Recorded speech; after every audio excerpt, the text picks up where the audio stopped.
વધારી કે ઘટાડી? અરે જા મારી આબરૂ વધારનાર તું કોણ? પતિનું પ્રતિબિંબ હૃદયમાં રાખી તમારી સામે ગર્વથી ઊભેલી તમારી પત્ની ઉષા. અને પત્નીનું સ્થાન?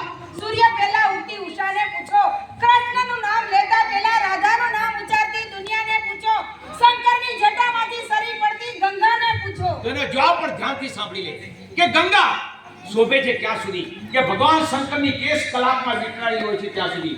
સ્વતંત્ર ગંગા અનેક ગામડાનો વિનાશ કરે છે, જ્યારે મર્યાદા વગરની વીજળી ઘરને બાળીને ભસ્મીભૂત કરે છે. મર્યાદા. ભગવાન મનુએ રચેલી આ સૃષ્ટિની મર્યાદા, મર્યાદાના શાસ્ત્રો એટલી સ્ત્રીઓ માટે પણ રચાયા છે કે પુરુષો માટે પણ કઈ રચાયા છે? પુરુષો માટે કોઈ મર્યાદાના શાસ્ત્ર રચાયા નથી. તે ક્યાંથી રચાય? એને રચનાર તમે,